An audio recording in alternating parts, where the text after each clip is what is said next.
magna cum laude na nagpapanggap na mahirap. Pinahiya ng mga kaibigan sa graduation dahil umano, mahirap ito at nabuntis kaagad. Laking gulat ng lahat ng sunduin ng babae ng asawa na pilot gamit ang helicopter at dumating ang ama ng bilyonaryo. Uy, si Sonny na naman yan oh. Naglalakad na namang papasok. Bulong nga ni Carla habang pinanunood nga ang papalapit na babaeng naka-uniform sa labas ng gate ng university. Hala, oo nga no. Diyos ko, wala bang pamasahe yan? Sabat naman ni Thea habang umaarteng nagtatakip nga ng ilong, kunwari may naaamoy na hindi kaaya-aya. Tatlo silang magkakaibigan, Carla, Thea at Rika. Lahat anak ng mayayaman, sosyal at hindi kailanman gumamit ng public transport.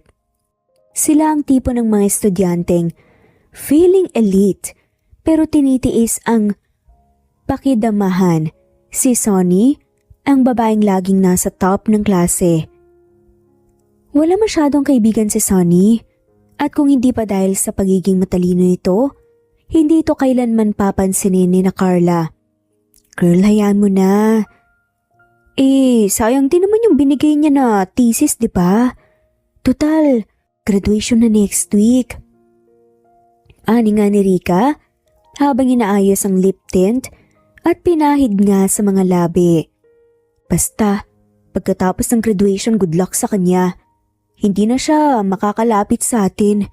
Ew! Imagine, nagtatrabaho daw sa gabi? Kadiri. Dagdag pa nga ni Thea sabay irap pa nga nito. Tahimik naman si Sunny habang lumalakad sa hallway. Bit-bit ang bag niyang luma na, pero malinis. Suot ang simpleng rubber shoes. Hindi siya mahilig magayos tulad nga nila Carla. Pero may kakaiba sa aura niya. Yung parang hindi naman mahirap pero hindi mo rin matukoy kung saan siya nanggaling. Paglapit ni Sonny sa classroom, binati siya ng isa sa mga professor. Miss Sonny, good morning. Ngumiti si Sonny. Magandang umaga rin po, Ma'am Rivera. Magalang naman na bati ni Sonny. Napatingin ang buong klase. Biglang nagbubulungan. Uy, close si Sonny kay Mom? Bakit kaya? Tanong ng isa. Baka may ginagawang special favor. Baka kaya laging top sa class. Bulong ng isa pa. Naupo si Sonny sa pinakadulong upuan malapit sa bintana. Rika, Thea! Sigaw ni Carla habang pasimpleng lumilingon sa pinto. May paparating kasi na lalaki. Si Jeno. Kabatch nila sa ibang room. Napansin itong nakaupo ang tatlong magaganda sa may aisle seats at nilapitan ng mga to. Uy, Carla, Thea, Rika, kamusta? Excited na ba sa graduation? Bati pa nga ni Jeno habang umingisip. As in, syempre sobrang excited, finally tapos na rin tong pagtitiis sa mga taong hindi ka level natin. Matari na sagot pa nga ni Thea. Sabay tawa pa. Napakunot ang noo ni Jeno. Ay, nakita ko nga pala si Sonny kagabi. Nagtatrabaho sa Sherry Cuisine, yung restaurant sa may rotonda. Siya ba talaga yung kaibigan nyo? Tanong pa nga ni Jeno.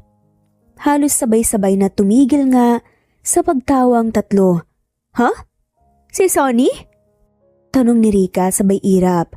Slave lang namin yun. Hindi talaga namin ka-level yun no. Nakikisama lang kami para may tagasagot ng mga papers namin. Alam mo na, magaling lang yun sa school. Mabilis na sagot nga ni Carla sabay tawa. Ah, ganun ba? Akala ko close kayo eh.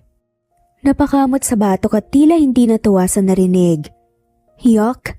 Never! Sa dami ng friends namin, bakit naman kami magkakagusto sa ganun? Palagi ngang amoy mantika kasi nagtatrabaho pa sa gabi. Imagine, tapos pagod na papasok? Kadiri, di ba? Ani pa nga ni Thea sabay tawa. Yuck! Tapos gusto pa niyang makasabay sa atin.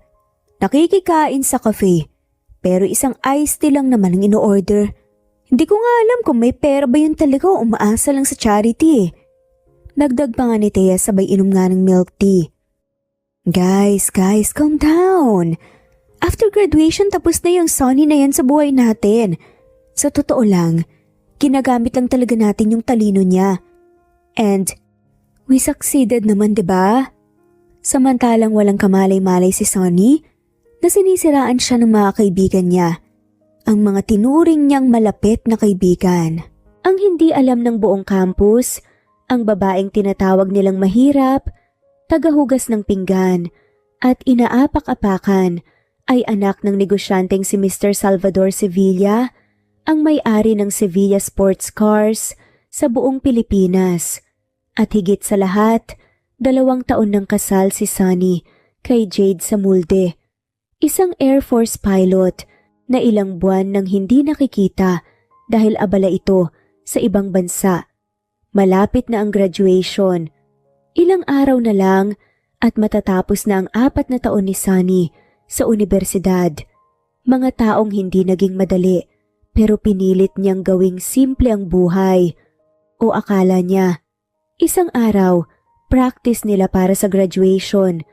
Lahat ng graduating students ay nasa auditorium. May ilan sa mga kaklase niyang abala sa pagpapractice ng march, ng pagsuot ng toga, at ang iba naman ay todo picture. Si Sunny, gaya ng nakasanayan, tahimik lang, nakaupo sa likod habang hinihintay ang tawag ng coordinator. Sunny, ikaw nang susunod sa stage. Pakipractice na rin yung pagkuha ng diploma. Sabi ng student assistant na nag-assist nga sa line. Tumango lang si Sunny at tumayo. Dala ang folder na parang props ng diploma. Hindi siya mahilig sa atensyon, pero sa loob-loob niya ay proud siya sa sarili.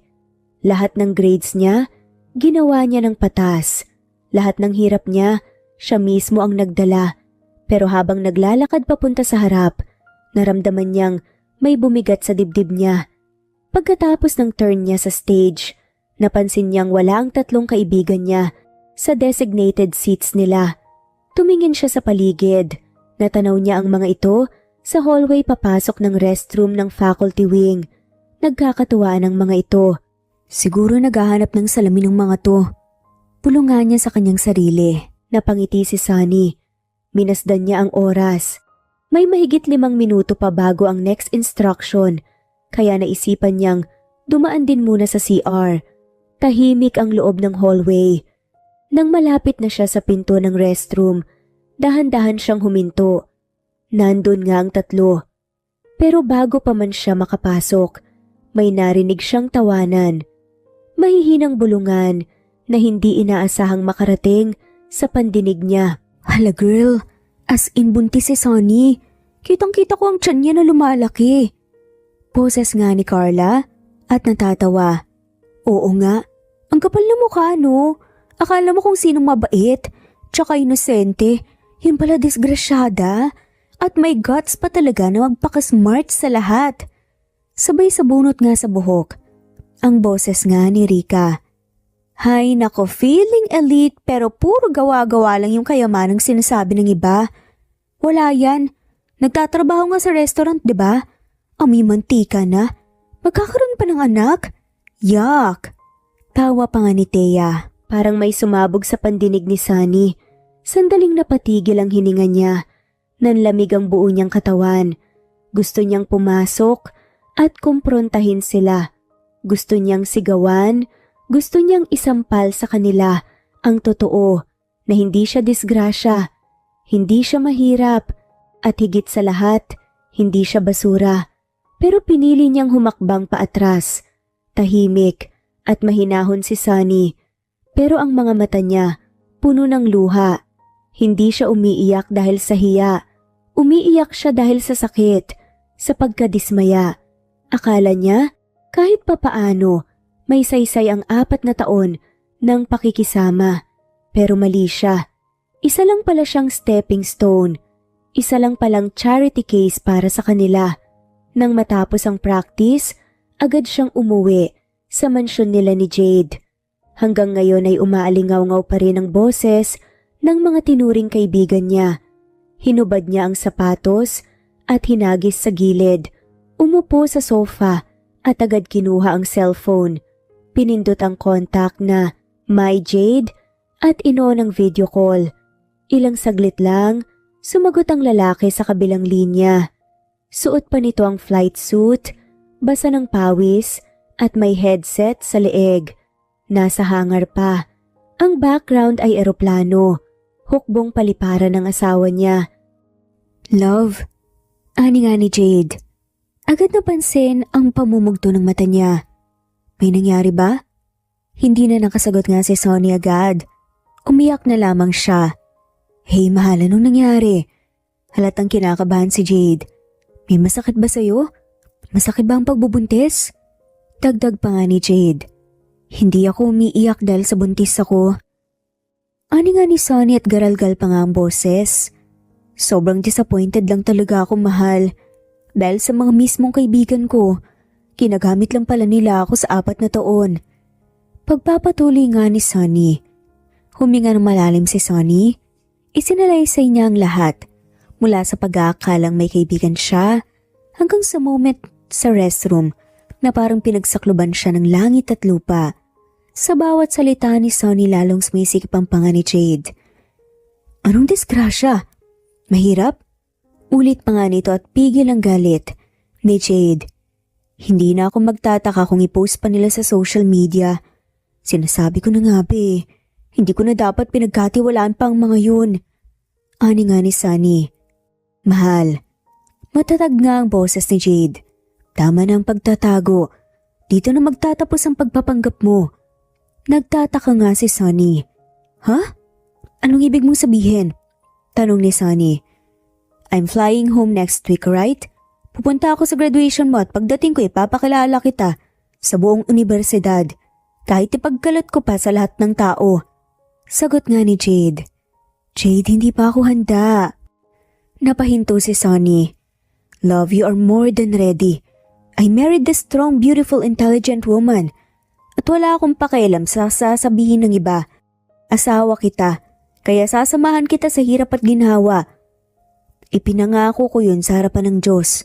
Kagabayan kita kung kinakailangan. Oras na! Talaga para tumigil na nga sila sa panlalait sa'yo. Ipapakilala kita bilang asawa ko. Paliwanag pa nga ni Jade sa seryosong boses. Pero, sumingit bigla si Jade. Wala nang pero Sonny. Simula sa araw ng graduation mo malalaman ng lahat kung sino ka talaga at sino ka sa akin. At wala nang mamamahiya pa sa'yo. Sabat nga ni Jade. Tahimik lang si Sonny. Pero sa gitna ng katahimikang yun, napangiti si Sonny at tila may na-realize nga. Sige mahal, pero pwede bang sa araw na yun hawakan mo ang kamay ko hanggang sa dulo? Mahinang tugon pa nga ni Sonny. Of course mahal, kahit hindi ka man magna cum laude hawakan ko ang kamay mo hanggang sa dulo. Proud ako na makapagtapos ka. May bahid ng saya sa boses nga ni Jade nang sabihin yun. Araw ng graduation. Isang araw na dapat ay puno ng pagdiriwang, ng luha ng tuwa, ng mga yakap at papuri. Ngunit para kay Sonny, hindi niya alam kung kakayanin niya ang araw na ito. Isang linggo lang ang lumipas mula nang malaman niya ang tunay na kulay ng mga kaibigan niya at ngayon ay haharapin niya ang entablado. Tahimik siyang nakaupo sa harap, suot ang toga, bit-bit ang folder ng diploma at tinatanggap ang sunod-sunod na pagbati mula sa mga guro. Naroon din ang 3 niyang kaibigan, kunwaring masaya, pumapalakpak, pero sa likod ng mga mata nilang nakangiti, alam ni Sonny na hindi ito masaya sa kanya. I would like to call on Miss Sonny Villacorta, graduating magna cum laude to give the inspirational message to her fellow graduates. Anunsyo nga ng MC. Palakpakan, hiyawan isang patak ng kaba sa puso ni Sonny. Inayos niya ang buhok, hinila nga ang toga at dahan-dahang umakyat sa entablado.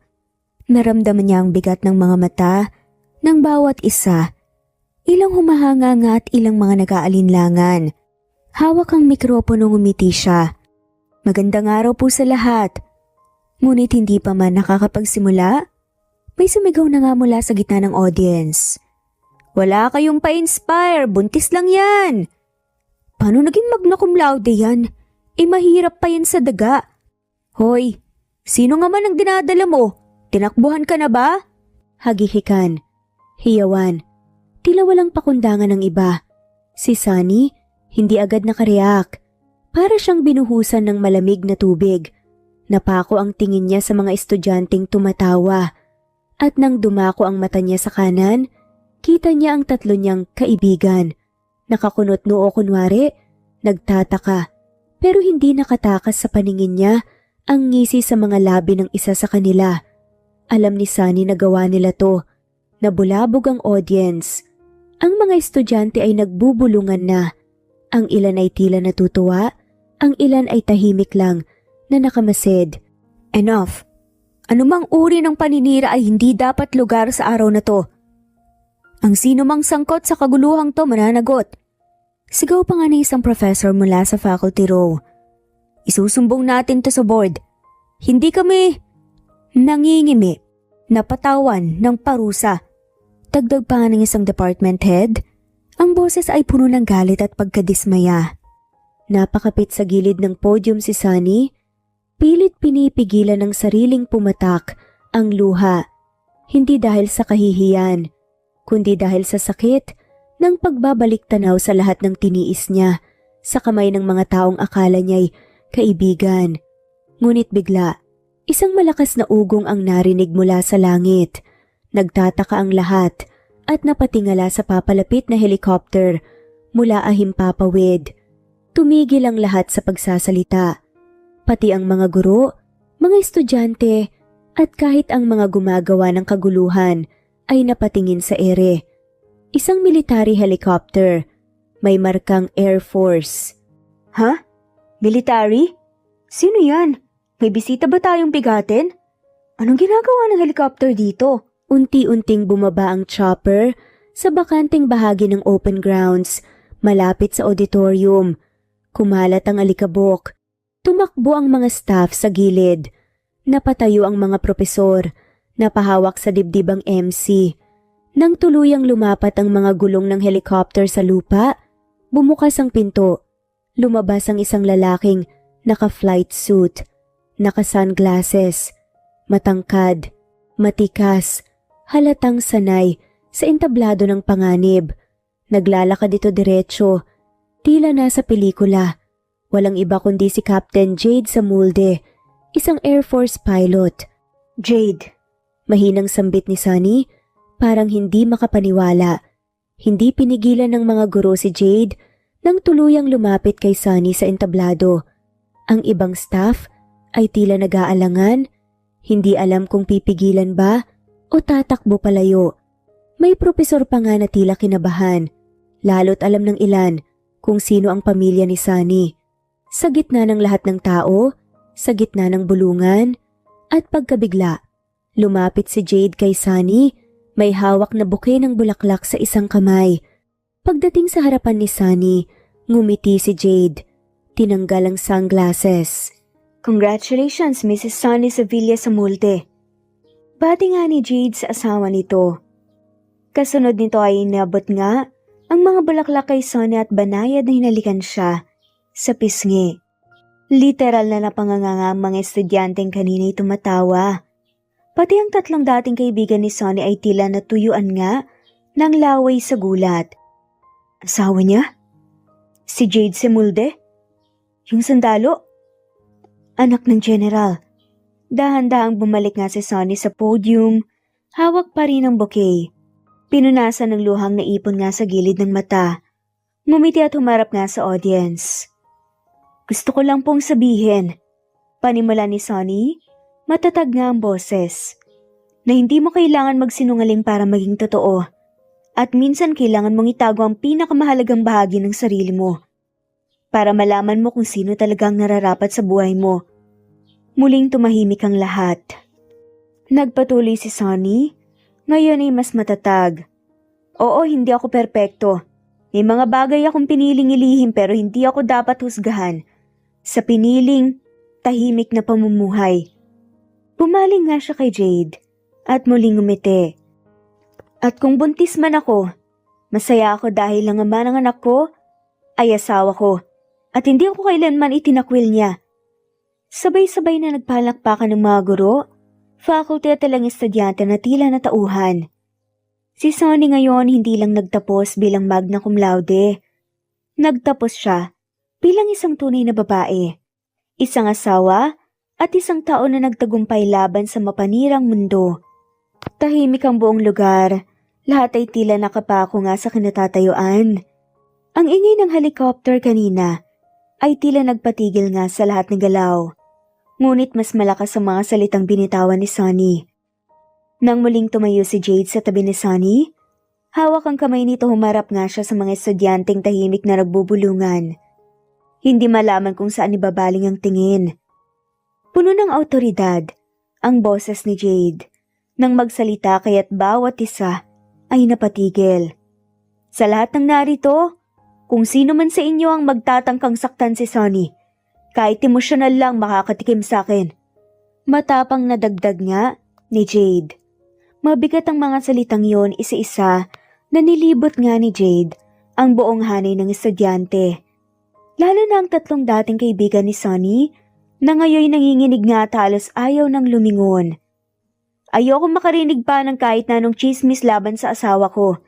Asawa ko siya. Legal. Hindi siya disgrasyada at kung may problema kayo doon, ako ang harapin nyo. Sabay na hinapit nga ni Jade ang bewang ni Sonny at mas hinapit pa nga ito sa katawan. Ilang sandali pa, may isang itim na luxury car na huminto sa gilid. Mula roon ay bumaba nga ang isang matandang lalaki na kabarong, tikas nga pa rin sa kabila ng edad. Matapang ang tindig at walang bahid ng takot habang lumalapit sa entablado. Salvador Sevilla, bulungan ng isang profesor. Yung car magnet? Yung may-ari ng Sevilla sports car? Hindi inaasahan ng karamihan ang susunod na mangyayari. Lalo na ang tatlong fake friends ni Sonny na tila na kuryente nga sa kinatatayuan. Halos hindi makapaniwala sa nakikita. Ang mismong kinatatakutang business tycoon na mapala ni Sonny. Pag-akyat ni Salvador sa entablado, marahan itong tinapik ang balikat ni Jade. Saka tumingin kay Sonny. Anak, late na ba ako? Tanong nga ng ama ni Sonny. Umiling si Sonny. Hindi po, Papa. Sakto lang ang dating mo. Sagot nga niya.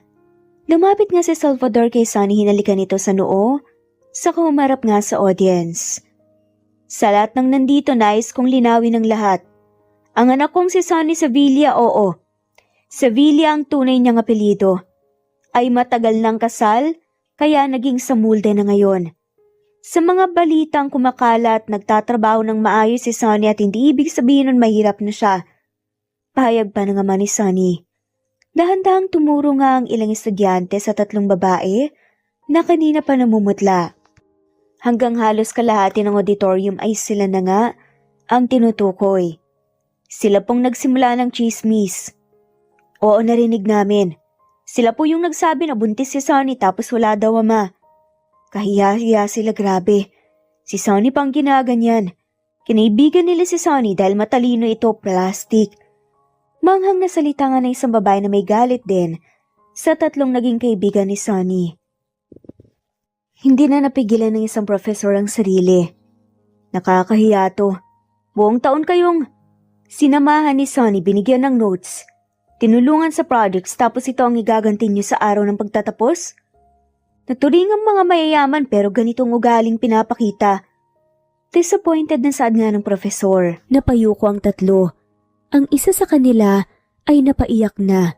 Imbes na kampihan sila ng ibang kaklase, ay tumalikod na rin sa kanila ang mga dating kaklase dahil sa pag-brainwash nito sa kanila. Hindi na naghintay ng anunsyo. Tumakbo ang tatlong babae palabas ng auditorium, dala ang toga, habang tinatakpan ng muka sa hiya. Si Sonny tahimik lang sa tabi ni Jade. Hinigpitan niya ang hawak sa kamay ng asawa, sabay singhot ng konting luha na bumagsak sa mata. Masaya ka? Tanong nga ni Jade sa kanya pabulong. Masaya ako nandito ka. Masaya ako nandito rin si Daddy. Sagot nga ni Sonny ngumiti habang nangingilid ang luha.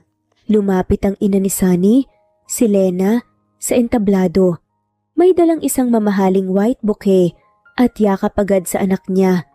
Tumango ito kay Jade bilang pasasalamat. Pagkatapos ng lahat ng pangyayari, ipinagpatuloy ang graduation. Ipinakilala si Sunny bilang magna cum laude at inspirational speaker. Habang binabasa ang pangalan niya at tinanggap ang diploma, sabay-sabay ang palakpakan ng buong auditorium. Hindi lang dahil sa talino niya, kundi dahil sa tapang at dignidad na ipinamalas niya sa gitna ng pagsubok. Hindi na siya ang Sunny na palihim na naglalakad sa daan. Hindi na siya yung part-timer na napagkakamalang kawawa. Siya ngayon ang Sunny Sevilla sa Mulde, ang asawa ni Jade sa Mulde at tagapagmana ng Sevilla.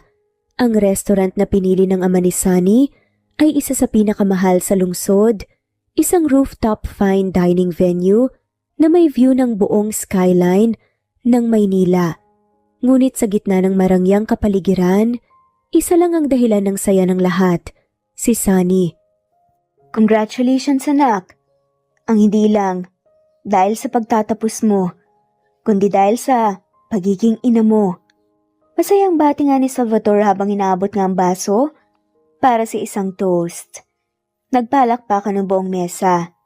Si Sunny nakangiting nangingilid ang luha habang nakatitig kay Jade, na ngayon ay tila hindi na nga mapakali sa sobrang saya. Ngayon ko na rin sana sasabihin. Matagal ko nang pinag-iisipan to. Tumatanda na ako. Ayoko nang hintayin pa na mawalan ako ng lakas para pamahalaan ng kumpanya. Gusto kong ipamana na sa'yo ang kumpanya natin. Pahayag nga ni Salvador kay Sunny. Napapitlag na nga lamang si Sunny. Po? Ngumiti ang ama. Kailangan ng kumpanya ng bagong dugo. Alam kong matalino ka, Sunny. Maprinsipyo, may tapang at ikaw yan anak. Ani nga ni Salvador. Papa, hindi ko inaasahan yan. Pero may iba pa po akong pangharap. Maingat na saad naman ni Sunny. Tumahimik nga ang lamesa. Gusto ko pong magpatayo ng sarili kong negosyo. Gusto ko pong tutukan ng resort namin ni Jade. Gusto kong maging boss ng sarili kong idea. Kung okay lang po, ibigay niyo na lang po ang kumpanya kay Winter. Sambit nga ni Sunny. Ngumiti si Salvador, tila proud na proud. Sinabi na rin sa akin ni Winter. Sabi niya, ayos na ikaw ang maging tagapagmana. Saka hindi mo kailangan isantabi ang pangarap mo. Kaya't ganito na lang, hawakan mo muna ang kumpanya. Pagdating ng 80 ni Winter, kung sakaling gusto niya ipapasa natin sa kanya. At habang hawak mo to, gawin mo rin ang gusto mong negosyo. Sagot ko ang puhunan. Nakangiting saad nga ni Salvador. Napangiti si Sunny at tumango. Okay po papa, pero may kondisyon ako. Walang ko kontra sa vision ko at gusto ko pong panatilihing patas ang trato sa lahat ng empleyado. Dagdag pa nga ni Sunny. Yan ang gusto kong ugali anak. Sagot nga ni Salvador sabay taas nga muli ng baso. Habang nagdiwang nga ang pamilya, hindi mapigilan ni Jade na hawakan ng tiyan ni Sunny sa ilalim ng mesa.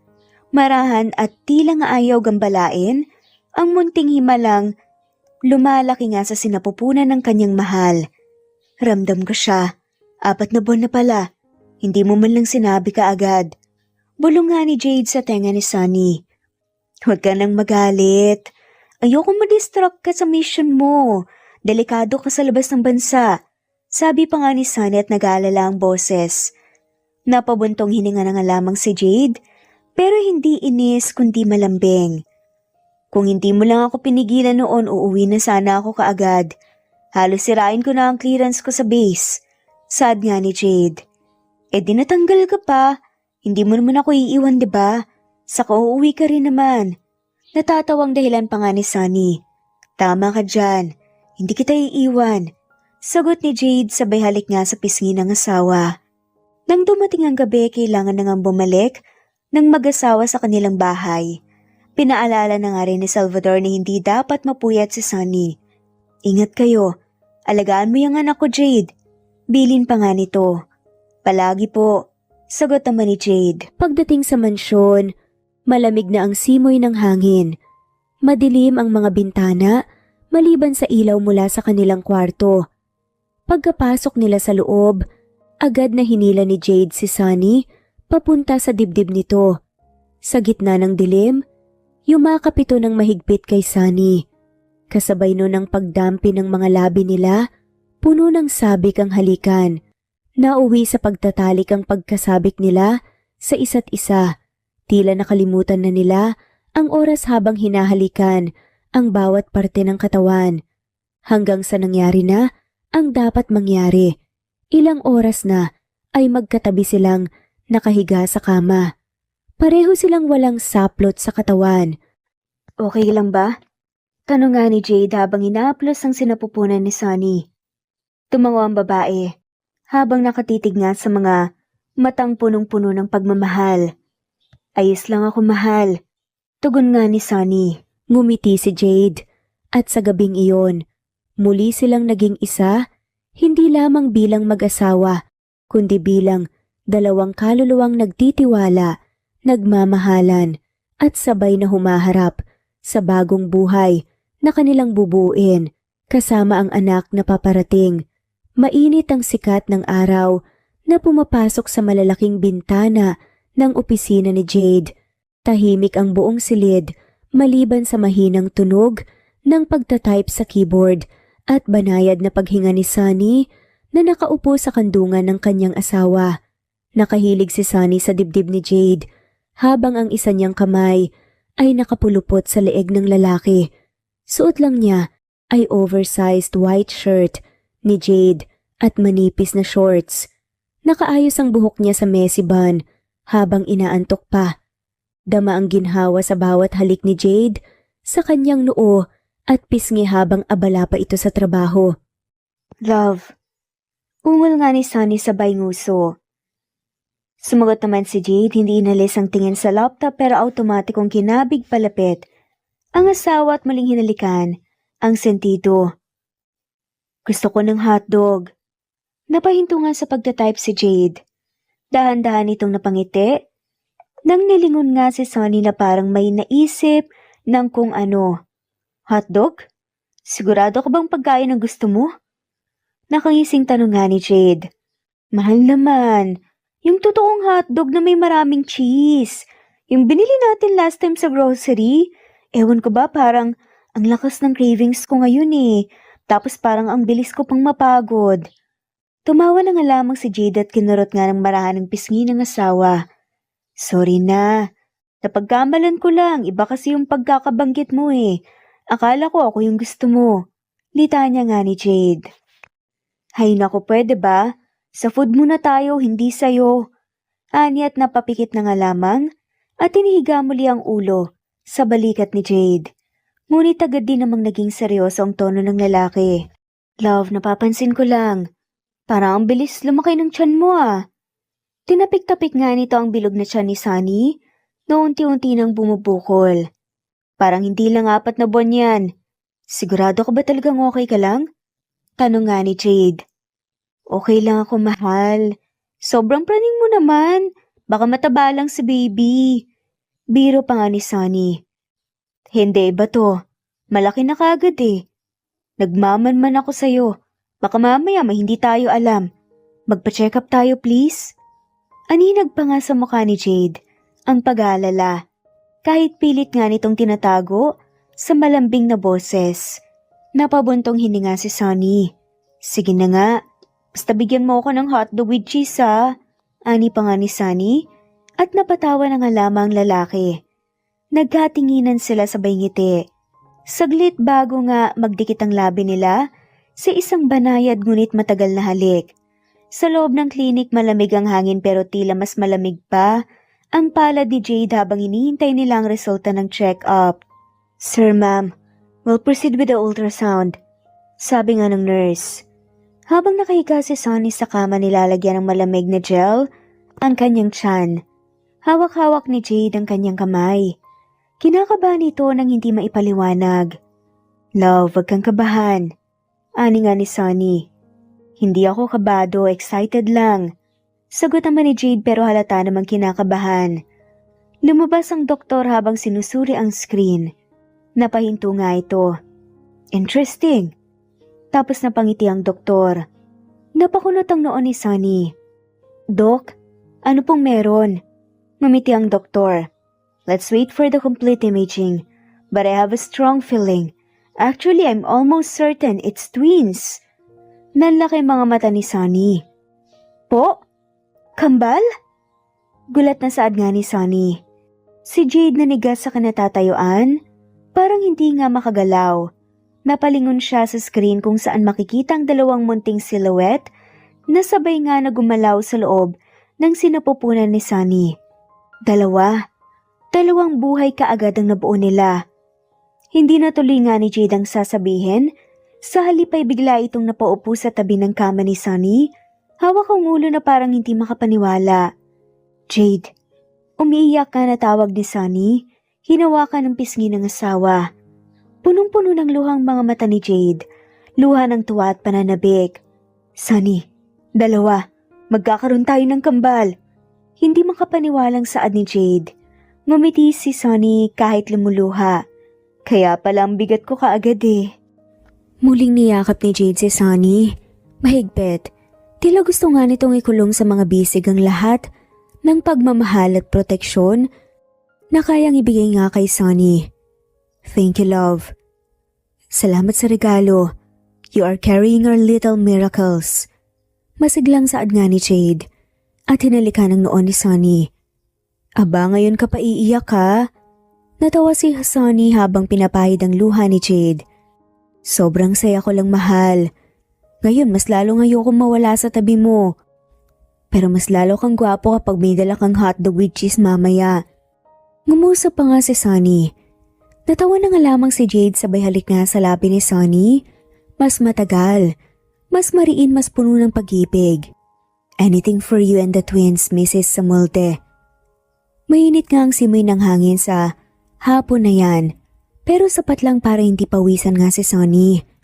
Habang nakaupo sa harap ng salamin, 6 na buwan na ngang umbok ang kanyang tiyan at halatang halata na nga ang kanyang pagiging buntis. Hindi man siya makalakad ng mabilis o makasuot nga ng mga masikip na damit gaya ng dati, mas nangingibabaw pa rin ang ningning sa kanyang muka. Blooming ika nga. Love, ready ka na ba? Tanong pa nga ni Jade. Sumilip nga sa silid at suot ang maitim na long sleeves at formal na pantalon. May hawak itong maliit na kahon, isang pares ng flat shoes na siya mismong pinili nga para kay Sunny. Wow, ang pogi mo naman. Baka ma-fall ako ulit ha. Ngiting sambit pa nga ni Sunny. Baka lumaki ang ulo ko, mahal. Baka imbes na twins, triplets ang lalabas kapag manganak ka. Pagbibiro pa nga ni Jade, may kinapula ng mukha nga ni Sunny. Tigilan mo nga ako, Jade. Nakangising lumuhod nga si Jade sa harapan niya at dahan-dahang sinuotan si Sunny ng flats. Biro lang, mahal. O ayan, suotin mo to. Ayoko nahihirapan kang yumukha ko na lang. Ani nga ni Jade. Swerte ko sa'yo, mahal. Ngiting sambit nga ni Sunny. Hawak ang ulo ng asawa bilang suporta. Mas swerte ako. Alam mo namang hindi ko kayang mabuhay kapag wala ka, diba? Tugon naman ni Jade. Habang nasa loob ng sasakyan, tahimik lamang silang magkahawak kamay. Ikinakandong nga ni Sunny ang isang kamay ni Jade habang dahan-dahang hinihimas ang tiyan. Halos hindi mapigilan nga ni Jade ang mapatingin, palagi at tila laging nag-aalala. Pagdating nila sa isang mamahaling resto na may tanawin ng city lights, pinaupo sila kaagad sa VIP area. Tahimik at classy. Isa ito sa mga lugar na dati nga ay pangarap lamang ni Sunny mapuntahan. Salamat sa pagdala sa akin dito, love. Tagal ko nang gustong kumain tayo sa labas. Mahinang wika ni Sunny habang pinagmamasdan ng paligid. Anything para sa'yo. At sa kambal natin. Ngayong medyo stable ka na, gusto kong maranasan mo pa rin ang mga bagay na nagpapasaya sa'yo. Nakangiting sagot naman ni Jade at hinalikan ang likod ng palad ni Sunny.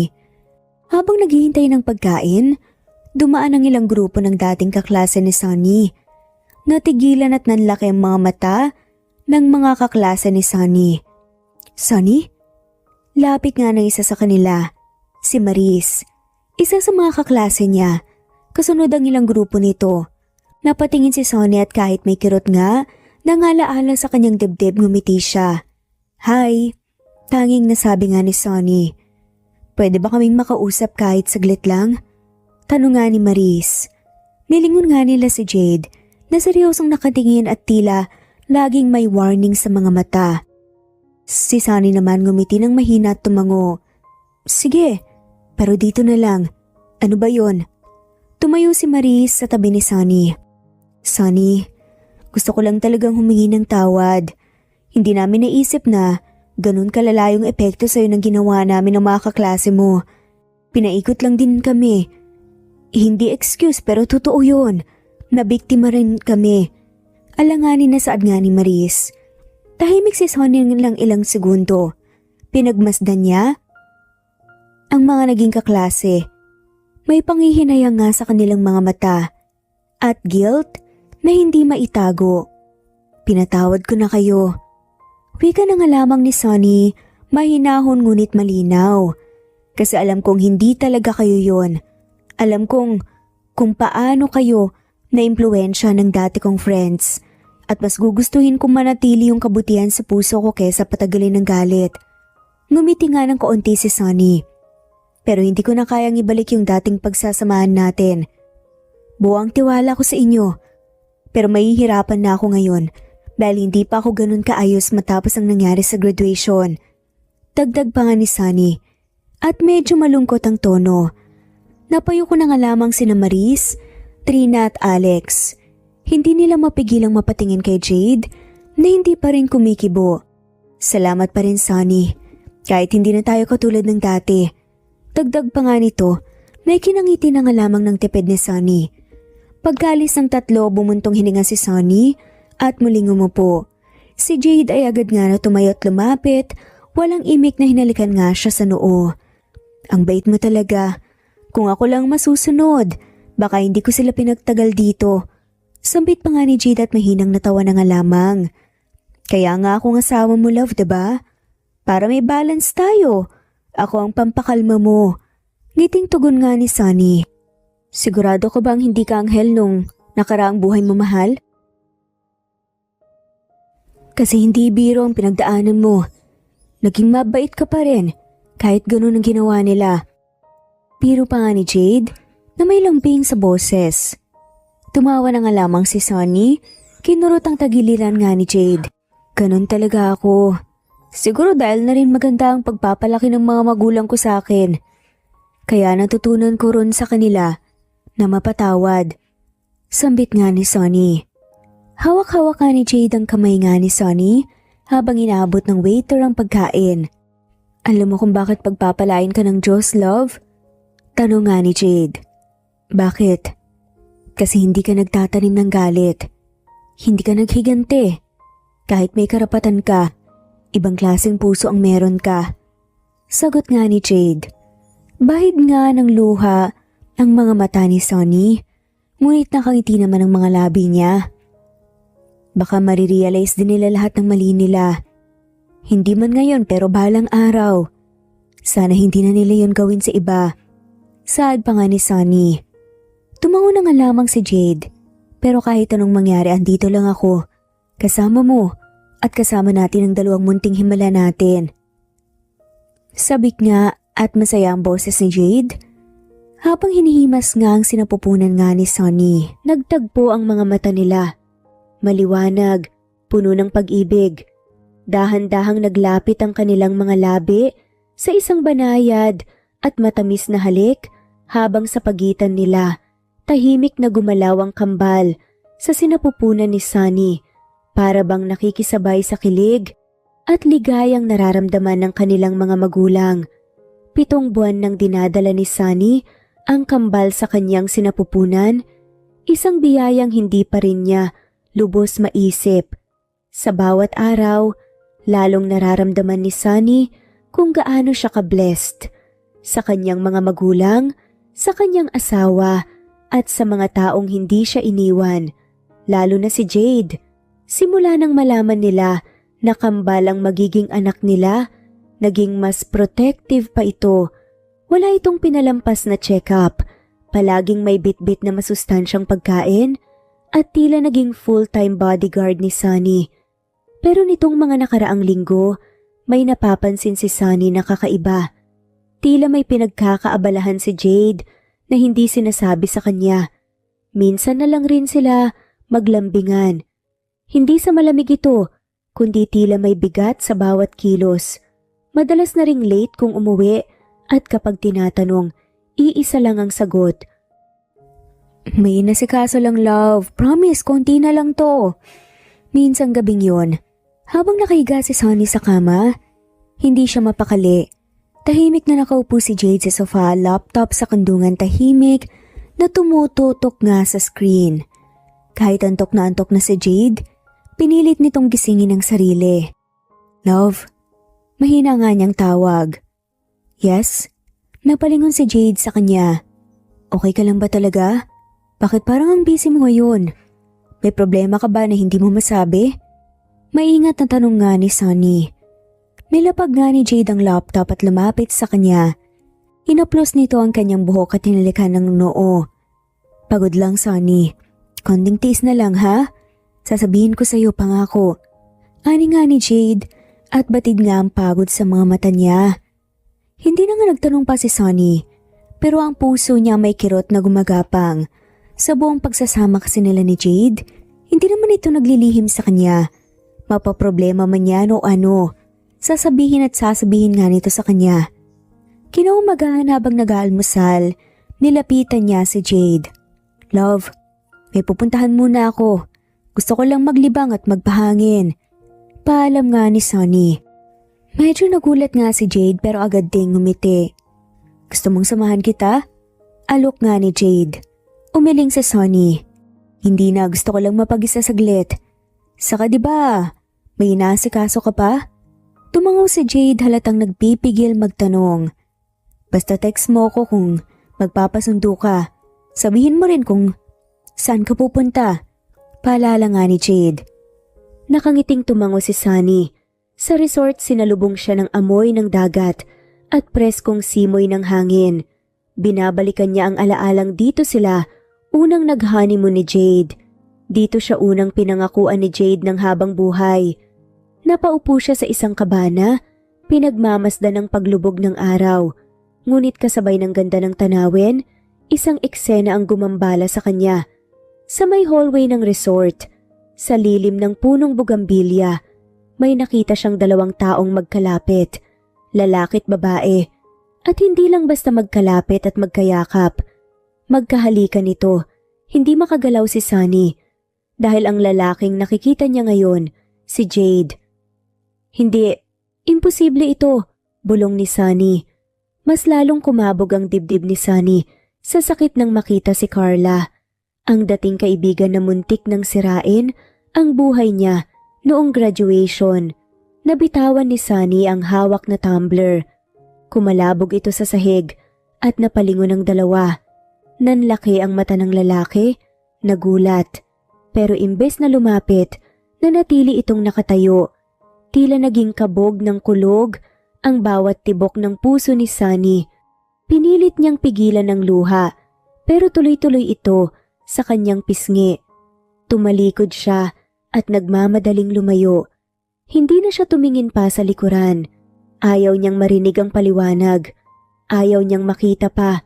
Mahal niya si Jade, ngunit tila binasag ng eksenang yon ang tiwalang ilang ulit na niyang pinaglaban.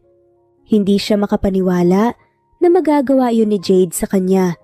Lingid sa kanyang kaalaman, hindi si Jade ang lalaking nakita niya, kundi si Edan, ang kakambal nito na noon pa man ay bihirang umuwi sa Pilipinas. Si Edan, nakakarating lamang mula sa Germany para tumulong sa malaking sorpresa ng kapatid. Isang engrandeng church wedding na ilang linggo nang inihahanda ni Jade. Kaya pala abala si Jade. Kaya pala palaging pagod. Hindi alam ni Sunny na habang lumuluha siya, pinaplano ni Jade ang ikalawang kasal nila. Malamig ang hangin ng gabing iyon. Tila nakikisama ang panahon sa bigat ng nararamdaman ni Sunny habang mabilis siyang nag-iimpake ng ilang damit. Mga panloob, ilang piraso ng bestida at mga prenatal vitamins niya. Nanginginig ang mga kamay niyang kumakapit sa zipper ng maleta, pero hindi dahil sa lamig, kundi dahil sa galit, sakit at pagod. Nais niyang sumigaw, magwala, pero pinipigilan niya ang sarili. Hindi na niya dapat iniinda, pero bakit ganun? Bakit masakit pa rin? Ano bang pagkukulang ko, Jade? Ginawa ko naman ang lahat. Minahal kita. Wala akong tinira sa sarili ko, pinagkatiwalaan kita. Bulong nga ni Sunny habang mahigpit na hawak na ang tiyan niya at akmang lalabas na. Nang biglang bumukas ang gate, may pumaradang sasakyan. Hindi pa man siya lumalabas ay narinig na nga niyang familiar na kotse. Si Jade. Sunny? Tawag nga nito habang papasok nga sa bahay.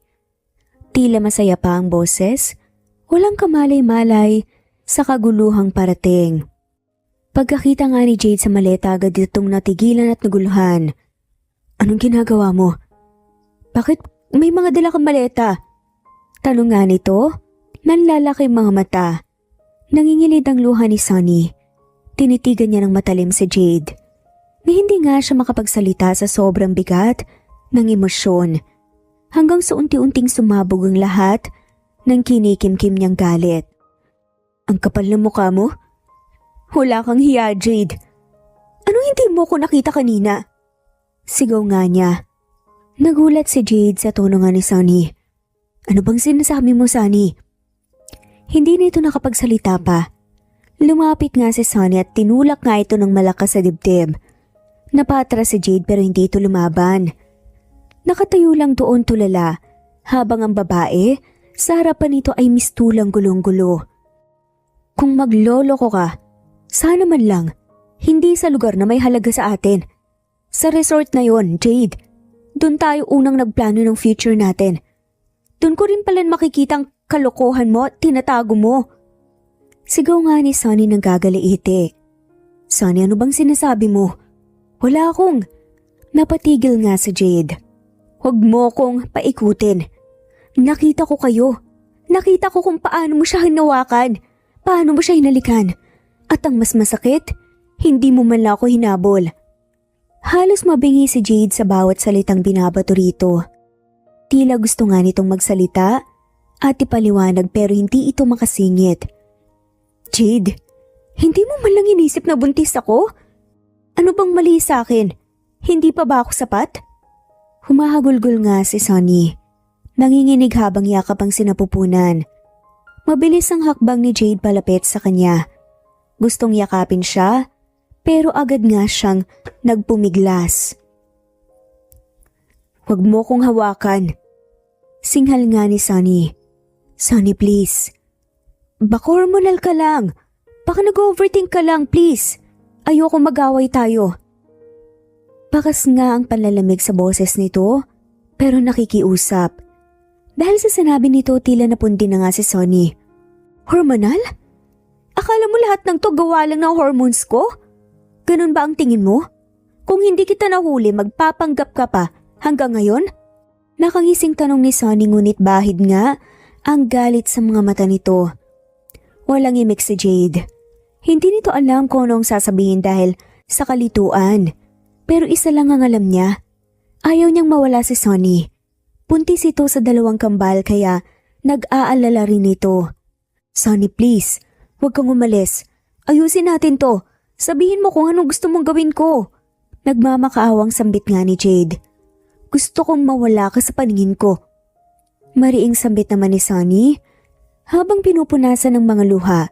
Dahil kahit may anak tayo, huwag mong hintayin ako mismo ang magsabing tapos ng lahat sa atin. Dagdag pa nga niya. Parang tinadyakan nga sa dibdib si Jade at hindi ito makagalaw. Si Sunny na mismong nagsalita ng pangwakas. At nang tumalikod nga si Sunny, bitbit ang maleta hindi nga siya pinigilan ni Jade. Nanatili lang itong nakatayo doon. Tulala, tuliro at nanlalamig. Pero paglabas ng gate doon nga natauhan si Jade. Sunny! Habol ni Jade habang patakbo itong lumabas, basang-basa sa ulan. Sunny, please. Huwag mo akong iwan. Hindi ko kaya, mahal kita. Halos pasigaw pa nga nitong tawag. Pero hindi na nga lumingon pa si Sonny, sumakay na nga ito ng kotse. Pilit pinipigilan ang muling pagluha. Hindi niya alam kung tamang desisyon, pero ito ang kailangan niya. Pagalis ng kotse, napatakbo nga si Jade sa gitna ng kalsada. Walang payong, walang sapin sa paa. Humahabol, sumisigaw. Sonny, sorry. Mahal kita. Bumalik ka please. Sabihin mo naman sa akin kung anong pagkakamali ko. Ngunit tangay ang ulan at ng gabi. Ang lahat ng sigaw ni Jade. At sa loob ng kotse, hawak ni Sonny ang tiyan niya habang mahinang bulong ang lumabas nga sa kanyang bibig. Para sa iyo to anak. Kahit masakit, kailangan nating lumayo. Hindi ko pa matatanggap ang lahat ng to. Gabi na nang makarating nga si Sonny sa tahanan nga ng kanyang magulang. Wala pa man siyang nasasabi, ay agad nga siyang sinalubong ni Lena, ang kanyang ina. Habang si Salvador ay kalmado ngunit halatang nabahala nga sa itsura ng anak. Anak, anong nangyari sa'yo? Bakit ka umiiyak? Ano bang problema? Yakap nga ni Lena kay Sonny. Hindi napigilan ni Sonny ang damdamin. Agad siyang napayakap sa ina at napaiyak. Halos magulgul nga siyang parang batang nawala sa daan. Niloko niya ako, ma. Niloko ko ni Jade. Karalkal ang boses nga niya habang basang-basa ng luha ang kanyang pisngi. Nalaki ang mga mata ni Salvador. Agad nga na sumiklab ang galit sa mukha nito. Anong ibig mong sabihin? Niloko ka ng lalaking yun? Akala ko ba matinong tao si Jade? Malakas nga ang boses ni Salvador nang tanungin yun. Salvador, wag muna. Tignan mo si Sonny, hindi niya kailangan ng galit mo ngayon. Kailangan niya ng pahinga at pag-unawa muna. Isa pa, buntis siya. Awat nga ni Lena. Habang mahigpit nga, nahinawakan nga ito. Napakuyom na nga lamang ng kamao si Salvador. Nagpipigil. Hindi ko palalampasin to, Lena. Minahal ng anak natin ang lalaking yon. Tapos ganun lang? Hindi natin alam buong istorya. Hayaan mo ako munang kumausap kay Jade. Pero sa ngayon ang mahalaga ay si Sonny. Anak, gusto mo bang pumasok muna sa kwarto mo at magpahinga? Tanong nga ni Lena sa anak. Tumango si Sonny at tahimik na tumungo sa kwarto niya. Pagkasara ng pinto, wala na siyang ibang ginawa kundi ang umupo sa gilid ng kama at ibuhos muli ang mga luha. Ngunit ilang minutong lumipas, may sumisigaw sa labas ng gate. Si Jade. Basang-basa ito ng ulan, tila ilang oras nang nakatayo sa ilalim ng dilim at lamig ng gabi. Hindi ito umalis, kahit pa basang-basa nga ang suot ng hoodie at pantalong maong. Namumugto ang mga mata nito at nanginginig nga ang mga labi. Mama Lena, kahit isang minuto lang po gusto ko lang po siyang makita. Makapagpaliwanag man lang. Pero agad itong pinigilan nga ni Lena. Hindi ngayon, Jade. Malamig pero mariin ang tono nga nito. Ayaw kang makita ni Sonny. Wala kaming malinaw na dahilan pero sobra siyang nasaktan. Kailangan niya ng pahinga. Hindi ng paliwanag lalo na kung hindi malinaw kung may kasalanan ka ba o wala. Patuloy nga ng ina ni Sonny. Napayuko si Jade. Habang dumadali pa rin ang ulan, sa pisngi niyang hindi mo naman alam kung luha ba o ulan. Wala po akong alam sa kasalanan. Hindi ko alam kung saan nanggaling yun. Kung bakit niya ako tinulak, kung bakit galit siya, wala po talaga akong ginawang nakakapagpagalit sa kanya. Malungkot na pahayag pa nga ni Jade. Napabuntong hininga si Lena. Mas mabuti siguro, bukas ka nalang makipag-usap. Pero ngayong gabi, kung mahal mo talaga ang anak ko, huwag mo na muna siyang pilitin. Napakinggan ka habang sirang-sira ang loob niya. Pangaral nga nito. Tumango na nga lamang si Jade. Naintindihan ko po. Pero kahit ganun dito na lang po ako. Dito sa labas. Gusto ko lang pong maramdaman niya na mahal ko siya. Na hindi ko siya kayang saktan at iwan. Sad pa nga ni Jade. At yun nga ang ginawa ni Jade. Umupo nga siya sa damuhan sa ilalim nga ng bintana ng silid ni Sonny. Pinikit ang mga mata habang hinihintay kung kailan nga siya mapapansin ni Sonny. Kahit isang sulyap lang, isang senyales na handa na nga siyang pakinggan. Samantala sa loob ng silid, nakaupo si Sonny sa kama. Yakap ang isang unan nga habang tinititigan nga ang bintana. Dahan-dahan siyang lumapit at iginala nga ang paningin sa labas. Muli na namang kumislot ang puso niya nang makita si Jade. Nakaluhod sa ilalim nga ng ulan, walang payong, nakatingin sa bintana niya. Baka magkasakit ka dyan. Mahina pero nanginginig nga ang tinig ni Sunny. May kirot sa dibdib si Sunny. Galit pa rin siya pero hindi nga niya may tatanggi na nag-aalala siya. Mahal pa rin niya si Jade. Wala mang paliwanag ang presensya nga nito, sapat na para gumulo nga. Ang puso niya gustong magpatawad ngunit natatakot pa ring masaktan.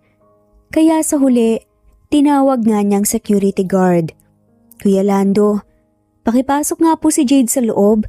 Patulugin siya sa guest room. Baka magkasakit siya. Nagulat nga ang guard. Sigurado po kayo ma'am? Tanong nga nito. Tumango na nga lamang si Sunny. Pilit na tinatago nga ang lungkot sa mata. Oo, pero wag mo siyang papuntahin sa kwarto ko. Hindi pa ako handa. Gusto ko lang na hindi siya magkasakit. Mahinang sambit nga ni Sunny. At sa gabing yun, hinayaan nga na makapasok nga sa bahay ni Sunny. Nagkaroon ng saya sa puso ni Jade dahil hindi siya hinayaan ni Sunny sa labas. Ngunit nalulungkot din dahil sa kanilang sitwasyon na hindi alam kung paano aayusin. Nagising si Sunny sa sikat ng araw. Naramdaman niyang may kulang. Wala ang karaniwang yakap. Wala ang mainit na palad ni Jade na madalas ay nakasapo sa kanyang tiyan. Tinutugtugan ng munting bulong ang mga baby nila tuwing madaling araw. Doon bumalik ang realidad. Niloko siya ng kanyang asawa. Napaupo siya sa kama at marahang hinaplos ang kanyang tiyan bago lumabas ng kwarto, suot ang maluwag na duster. Dumiretso si Sunny sa kusina dahil na rin sa gutom. Ngunit pagkapasok niya sa pintuan ng kusina ay natigilan siya. Nakatayo si Jade sa harap ng kalan, nakasuot ng apron habang hawak ang kawali na may mainit na pancake. Maingat itong nagluluto na parang walang nangyari, parang normal pa rin ang lahat. Pero hindi, tila tumigil ang paghinga ni Sunny at sa gitna ng amoy ng mantikilya at pancake ay sumingit ang sakit na nararamdaman. Good morning, mahal. Bati nga ni Jade, medyo kabado nga ang boses. Lumapit ito at nilapag nga ang pancake sa plato. Kain ka muna. Para rin sa mga babies. Yaya pa nga nito. Walang good morning sa umaga kung makikita ko ang pagmumukha mo.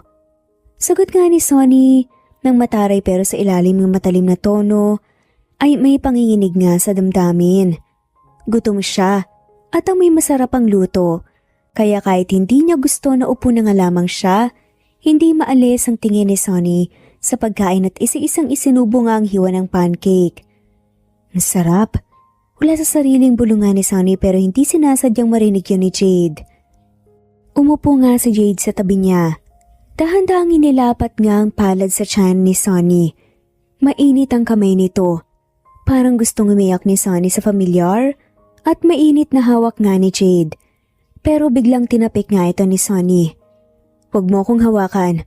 Baka nakakalimutan mong galit ako sa'yo. Maring sabi pa nga niya. Hindi makatingin si Jade na payo ko na nga lamang ito pero hindi mawala ang lungkot sa ngiti. Okay, hindi ko na ulitin. Tahimik ang almusal. Isang nakakabinging katahimikan ang namayani nga habang kumakain si Sunny. Nang matapos na nga si Sunny, tinapunan nga niya ng tingin si Jade. Sabihin mo nga, ano nga ba ang kasalanan mo sa akin ha? Tanong nga bigla ni Sunny. Nagliwanag ng kaunti ang mukha ni Jade. Umasa. Yan nga rin ang gusto kong malaman. Anong nagawa ko, Sunny? Bakit bigla ka na lang nagkaganyan? Napatigil nga si Jade. Wala kang alam?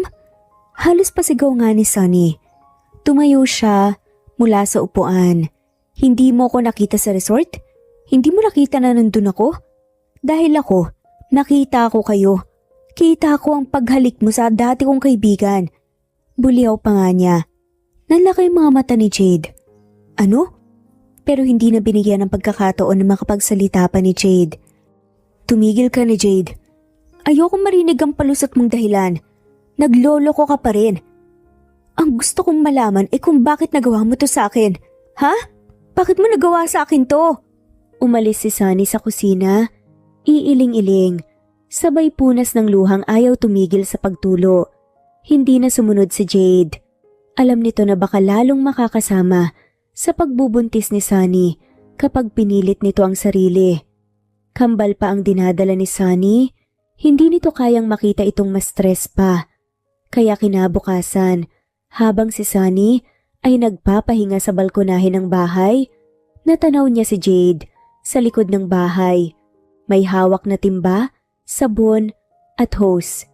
Basang-basa ang suot nitong puting t-shirt habang nagka-car wash sa mga sasakyan ng kanyang ama. Anong ginagawa mo? Usisa nga ni Salvador. Nakasimangot nga sa gilid habang nagkakape. Gusto ko lang pong makatulong. Kahit dito man lang po o ako makabawi. Sagot nga ni Jade habang pinupunasan ng side mirror ng SUV. Tinilig nga ni Salvador ang ulo. Nakaluhod ka nga kagabi sa ulan. Ngayon naman nagka-car wash ka. Sige, gawin mo lahat ng kaya mong gawin. Kung gusto mong manumbalik ang tiwala ng anak ko. Saad nga ng ama ni Sunny. At ginawa nga yan ni Jade. Nagwalis nga sa bakura, nagdilig ng halaman, naglinis ng kulungan ng alagang aso ni Sunny, at tuwing gabi tahimik na umuupo sa labas ng bahay si Jade. At sa bawat araw hindi man aminin ni Sunny, unti-unting may parte ng puso niya na natutunaw sa bawat simpleng bagay na ginagawa ni Jade. Pampalubag-loob lang yan. Bulong nga niya sa sarili pero nang makita niyang pinapahiran nga ni Jade ng wax ang kotse ng ama, habang pawisan, hindi niya maiwasang maawa ng kaunti. Kahit galit siya, nasasaktan pa din siya. Hindi niya kayang itanggi. Mahal pa rin niya si Jade. Ngunit kung totoo na nagloko si Jade, mapipilitan siyang hiwalayan ito. Mainit ang araw nang marating ni Sunny ang resort. Sa ilalim ng kanyang suot na floppy hat at sunglasses, ramdam niya ang bigat ng dibdib. Matapos ang ilang araw na pag-iwas kay Jade, ngayon lang siya muling naglakas loob na bumalik sa lugar kung saan nagsimula ang lahat. Ang resort na akala niya ay magiging tahanan ng masasayang alaala. Mula sa pinto ng kafe, sa loob ng resort, tanaw niya agad ang isang pamilyar na mukha ng lalaki, si Jade. At hindi ito nag-iisa. Kaakbay nito ang ibang babae, mukhang guest ng resort, at nagtatawanan pa habang may hawak na coconut drink. Sa sobrang bilis ng pintig ng puso ni Sunny, hindi na siya nakapag-isip. Para siyang pinainit ng araw at sabay binuhusan ng yelo ang damdamin. Hindi na siya nagdalawang isip. Mabilis ang hakbang niya, tinawid ang poolside na may nagbabakasyong guest at diretso sa direksyong kinaroroonan ni Jade. Wala ka talagang kadala-dala, Jade. Singhal nga ni Sunny. Malutong ang tunog ng sampal na dumapo sa pisngi ng lalaki at nabigla ang lahat ng staffs at ilang guests na malapit. Ang babae, nakaakbay nito ay napatili sa gulat at agad nga na kumawala sa lalaki. Napamura na nga lamang si Jade. Ano bang problema mo, miss? Malakas nga nitong tanong. Sa pagkabigla, Miss? Wow ha? Ako ang asawa mo, di ba? At heto ka, umulit ka na naman. Maang-maangan ka pa talaga? Bulalas nga ni Sunny, nanginginig ang boses ang mga mata, nanlalabo nga sa galit at luha. Excuse me, sino ka ba? Balik na tanong pa nga ng lalaki at kitang-kita sa mukha talaga ang kalituhan at inis. Napakunot ang noon ni Sunny at parang may hindi tama. Jade? Ani nga ni Sunny. Anong Jade? Nagkakamali ka yata, hindi ako si Jade, ako si Ethan. I think I know why you are being like this. Dagdag pa nga nito nang may maalala. Napamaang na nga lamang si Sunny. Ethan? Nagtatakang tanong pa nga niya. Lumingon ang babaeng kasama nga nito. Yes, siya si Ethan sa mulde. Ka-business partner ko, kambal siya ni Jade. Sino ka ba? May halong inis pa nga na tanong ng babae. Kambal? Bulalas nga ni Sunny. Mas malakas kesa sa inaasahan niya. Teka lang, ano to? MMK? Palusot lang ba to ha, Jade? Ayaw na niwala nga ni Sunny. Hindi na nga niya kaya ang gagawin niya. Hindi niya alam kung matatawa ba siya o maiiyak. Hindi na nga niya maproseso ang lahat. Lumingon na nga lamang si Sunny kay Ethan. Saka muling tumitig. Kopyang-kopya ni Jade mula sa mata, ilong, panga, pero may kung anong kulang. Tama nga, ang mga mata ni Ethan ay malamlam at malambing. Walang lamyos ng pag-aalala. Walang init na palaging naroroon kapag nga si Jade ang tumitingin sa kanya. Wait, kung ikaw si Ethan, pulong nga ni Sunny sabay atras nga ng kaunti. At halos sabay ang pag-ikot nga niya, isang familiar na yakap ang dumapos sa kanyang bewang.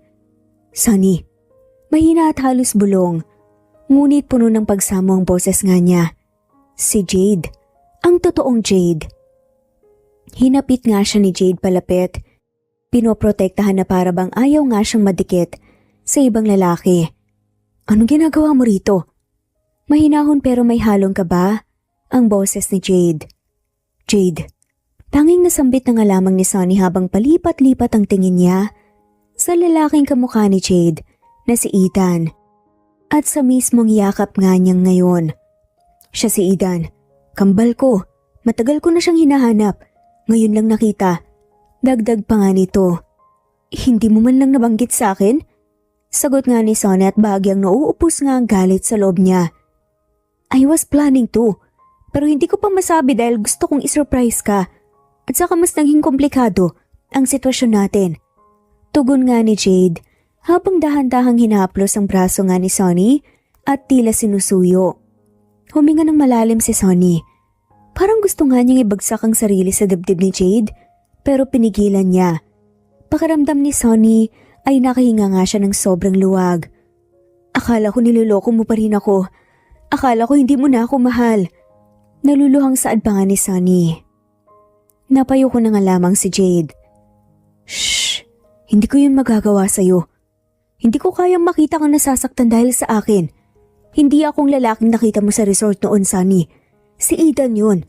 Hindi ko rin alam na ito pala ang dahilan kung bakit gusto mong lumayo sa akin. May lungkot nga ang boses ni Jade. Sa gilid ng kanyang mata napansin nga ni Sunny na lumalayo na nga si Ethan at ang babaeng kasama nito marahil upang iwanan nga silang mag-usap. Tahimik nga si Sunny. Ang dami nga niyang gustong sabihin. Jade, tawag nga ni Sunny. Yes? Sagot ni Jade marahang humigpit nga ang yakap nito sa kanya. Talaga palang hindi ka ng bababae? Kahit noon nag-overthink lang ako? Naguguluhan at nasasaktan pa ring tanong nga ni Sunny. Napabuntong hininga si Jade at pinaharap nga si Sunny. Ni minsan hindi sumagi sa isip ko na mambabae. Hindi ko kakayanin yun. At saka, hindi ko maatim na lokohin ka at makitang nasasaktan ka, Sunny. Kaya sana, huwag mo nang saktan ng sarili mo. Buntis ka, makakasama yan.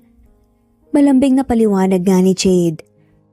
Nagkatitigan nga silang dalawa habang umaagos ang luha ni Sunny sa kirot at tuwa ay kasabay noon ang paglagat ng mga labi nila. Isang babayad na halik, tahimik ang paligid. Malambot ang ihip ng hangin na humahaplos sa mga hibla ng buhok ni Sunny. Matapos ang emosyonal na komprontasyon, parehong tahimik sina Sunny at Jade habang naglalakad papunta sa isang malilim na bahagi ng resort, malapit sa gazebo na puno ng puting bulaklak.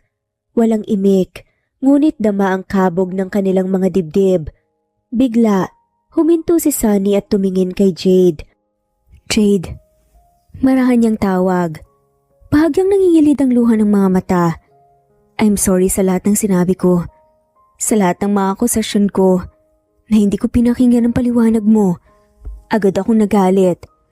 Pumanhin pa nga ni Sunny. Lumingon si Jade.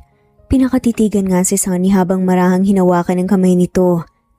Hindi mo kailangan humingi ng tawad, Sunny. Mahinahong sagot pa nga ni Jade. I understand. You are carrying more than just your own emotions now. You are carrying our babies. Normal na mangyari to. Pero ayoko nang mabigat sa puso mo. Gusto kong ako ang maging dahilan ng pagngiti mo, hindi ng luha mo. Mas lalong naiyak si Sunny sa sinabi ni Jade. Pero nasaktan kita, Jade. Ang totoo, natakot ako. Naging paranoid ako. Akala ko iiwan mo rin ako gaya ng iniwan ako ng iba noon. Malungkot na sumbong pa nga ni Sunny. Pero hindi ako sila. Hindi ako aalis. Hindi ako maghahanap ng iba. Faithful ako, Sunny, at kahit kailan wala akong ibang minahal kundi ikaw lang. Sa dinami-rami ng babae sa mundo, ikaw lang hinayaan kong makapasok sa puso ko. Madamdaming saad pa nga ni Jade. Dahil sa mga salitang yun, unti-unting nawala ang alinlangan ni Sunny. Napayakap nga siya kay Jade. Mahigpit at puno nga ng luha. Salamat. Salamat kasi andyan ka pa rin. Akala ko tuluyan ka nang nawala sa akin. Huminga ng malalim si Jade at tila may hinihintay na tamang sandali. At yun na nga. Dahan-dahang lumuhod si Jade sa damuhan. Humugot ng maliit na velvet box mula sa bulsa at binuksan iyon sa harap ni Sunny. Lumiwanag ang araw sa kinang ng singsing, ngunit mas maliwanag ang mga mata ni Jade na puno ng pagmamahal. Napasinghap si Sunny sa gulat. Sunny, panimula nga ni Jade. Nanginginig man ang boses, matatag pa rin ang puso. Alam kong kasal na tayo. Noon mabilis ang lahat, civil wedding, walang bisita. Gusto lang nating makasiguro na hawak natin ang isa't isa. Nagtaas ng tingin si Jade kay Sunny habang patuloy ang pagluha nito. Hindi dahil sa lungkot kundi dahil sa labis na damdamin. Pero ngayon gusto kong ayusin ang lahat. Gusto kong bigyan ka ng kasal na karapat-dapat sa'yo. Yung pinapangarap mong kasal. Yung tipong lahat ng taong mahalaga sa'yo ay andoon. May bulaklak, may simbahan, may mahaba kang trahe de boda, may violins habang naglalakad sa aisle. Patuloy pa nga ni Jade. Jade, napangiti nga si Sunny sa gitna ng mga luha. Sunny, mahal kita. At mahal ko ang magiging anak natin. Lahat ng pagod sa trabaho, lahat ng stress, kinakaya ko kasi alam kong ikaw ang uuwian ko. Kaya please. Inilahad nga ni Jade ang singsing. Will you marry me again? Pero this time sa harap ng lahat at sa harap ng Diyos. Ipapangako kong mamahalin kita habang buhay. Hindi na nga nakapagsalita pa si Sunny. Hindi niya mapigilang humikbi. Tumango si Sunny habang pinipigil nga ang luha. Yes, Jade. Ikakasal ako sa'yo. Kahit araw-araw mo akong ayain, oo pa rin ang sasagot ko. Umiiyak na saad pa nga ni Sunny. Tumayo si Jade at agad nga naniyakap si Sunny ng buong higpit. Marahang hinahalikan nga ang noon nito habang humahaplos sa tiyan ng babae. Salamat, mahal. Bulong nga ni Jade, puno ng saya ang puso. Wala na akong hihilingin pa. Sa'yo palang kumpleto na ako at sa ating magiging pamilya, buo na ang mundo ko. Sa gitna ng hardin na puno ng bulaklak, may dalawang pusong muli na namang nagsumpaan. Walang perpektong relasyon, pero kapag ang pagmamahal ay totoo, kaya nitong lampasan ng lahat. Kahit ang sakit, kahit ang takot, kahit ang maling akala. Pagkabukas ng pinto ay agad na bumungad ang seryosong mukha ni Salvador. Mabigat ang mga hakbang nito habang papasok sa mansyon. Nasa likuran naman niya ang asawa na si Lena. May pag-aalalang ekspresyon habang sinusundan ng asawa. Sunny, saan ka dinala ni Jade? Tanong pa nga kaagad ni Salvador. Ang boses ay puno ng pag-aalala. Hindi ka nagpaalam, buong gabi kang nawala. Buntis ka pa naman. Hawak-hawak ni Sunny ang kanyang sinapupunan. Nilapitan ng ama at buong lambing ng umiti. Pa, ako po ang sumama kay Jade.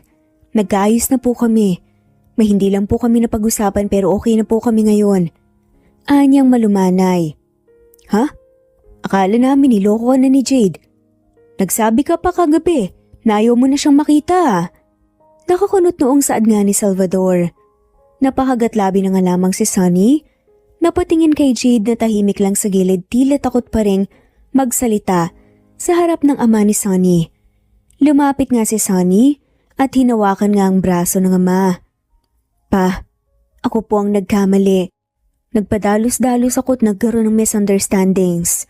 Akala ko nagloko siya pero hindi pala. Mahinang sambit ni Sunny. Nangunot ang noo ni Salvador. Anong hindi siya? Di ba nakita mo namang may kalikang babae, sabi mo? Tanong ulit ng ama niya.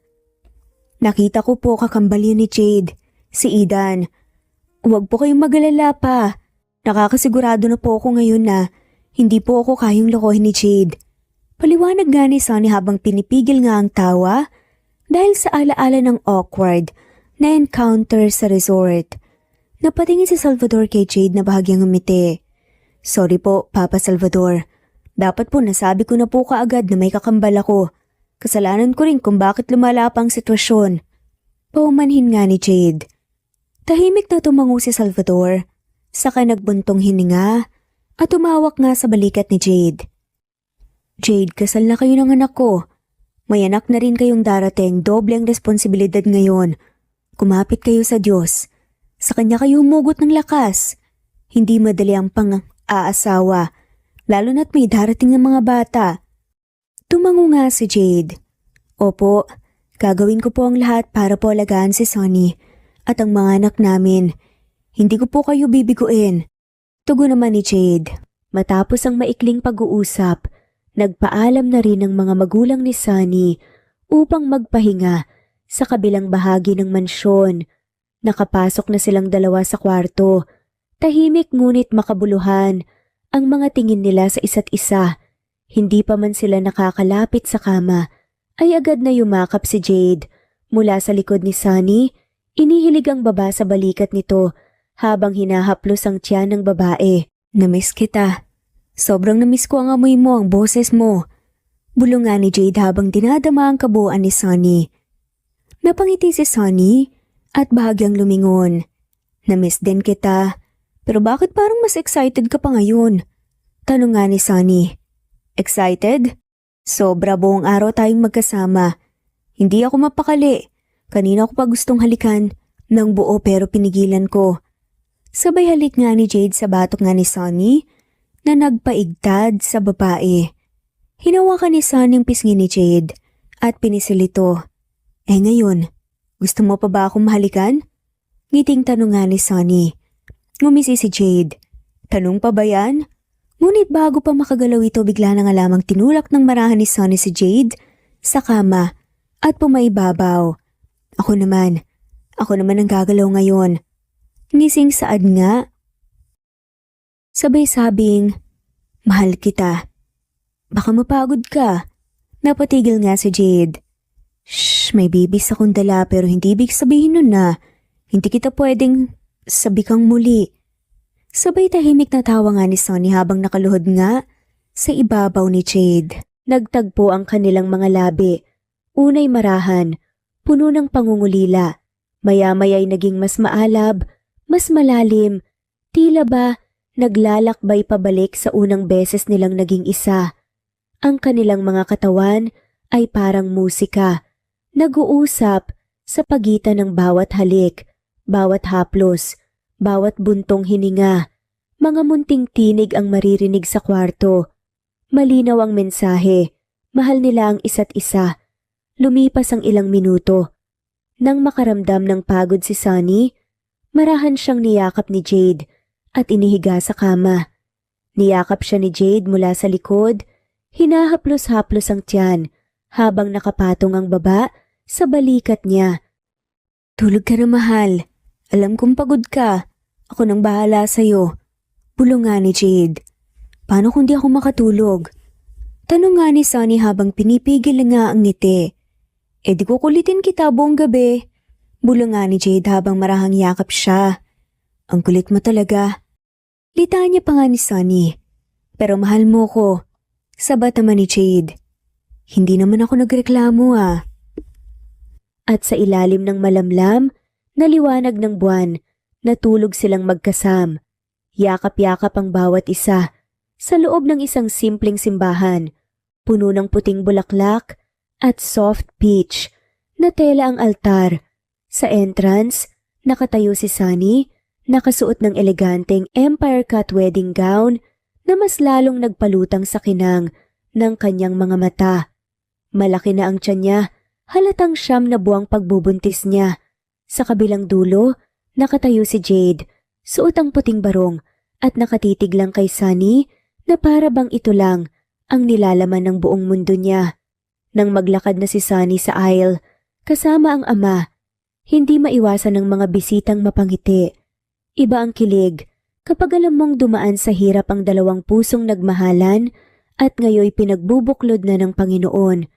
Pagdating sa harap ng altar, marahang hinawakan ni Jade ang mga kamay ni Sunny. "Hi," bulong ni Jade. Halos mapugto ang hininga sa kaba at saya. "Hi din." Bulong nga ni Sunny, pinipigil ang luha. "Hindi ako makapaniwala na ikakasal tayo ulit." Dagdag pa nga niya. Habang pinabasbasan nga sila ng pare at pinapalitan ng mga wedding vows, hindi mapigilan ni Jade na haplusin ang sinapupunan ni Sunny. "Kasama natin sila ngayon. 2 pa talaga kaagad." Bulong nga ni Jade habang nakangiti. At sa "You May Now Kiss the Bride", tumili ang buong simbahan. Yumuko si Jade, banayad nga na hinawakan ng pisngi ni Sunny at hinalikan ng mahaba. Puno ng pagmamahal at pag-unawa, ngunit ilang minuto lang matapos ang halik. Nang maglalakad na nga sila palabas ng simbahan, napahinto si Sunny sa gitna ng aisle. "Jade, para akong naiihi, masakit." Nakangiwing saad nga ni Sunny. Natigilan nga si Jade. "Ano ibig mo sabihin?" Sabay dampinga ng likod ng kamay ni Sunny sa tiyan niya. "Jade, parang manganganak na yata ako." Nakangiwing saad nga ni Sunny sa sakit. Agad sumugod nga ang mga bisita, lalo na nga si Salvador at Lena. "Ano? Hindi pa to ang due date ah!" Tarantang sabi ng ama ni Sunny habang tinutulungan nga siyang makaupo. "Jade, takar!" Sigaw nga ni Lena. "Bilisan mo!" Saad pa nga nito. Agad na kumilos si Jade. Kinuha ang sasakyan at binuhat pa si Sunny papunta roon. Imbes na sa wedding reception nila, sa hospital. Sila dumiretso, suot pa rin ni Sunny ang wedding gown habang sinasakyan ng stretcher. Sa bawat pag-ungol ni Sunny, napapangiwi si Jade. Hawak ang kamay ni Sunny nang mahigpit. Pagdating sa delivery room, mabilis ang naging aksyon ng mga doktor at nurse. Pinayagan si Jade na pumasok sa loob bilang suporta ni Sunny.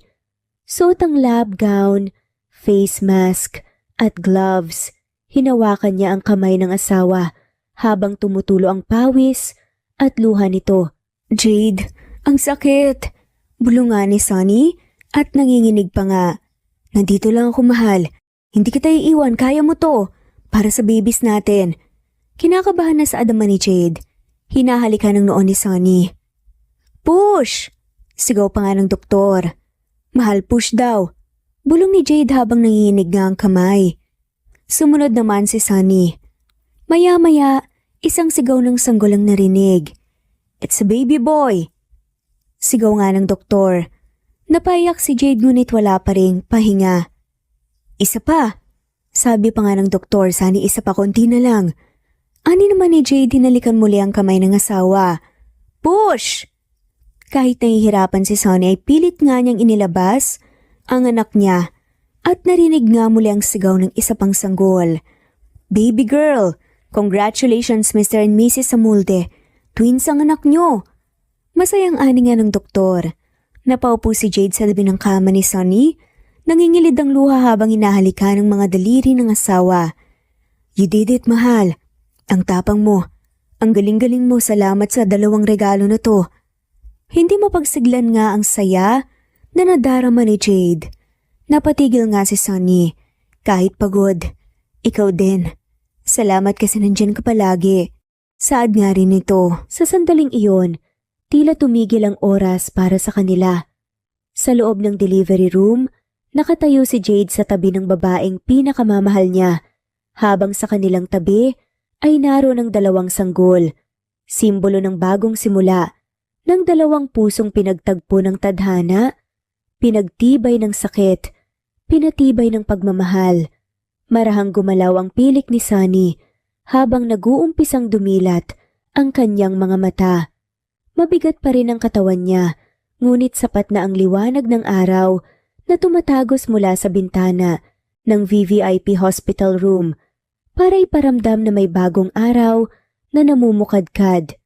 Paglingon niya sa kaliwa, agad siyang napangiti sa tanawing bumungad. Si Jade, nakasuot pa ng simpleng gray shirt at pajama.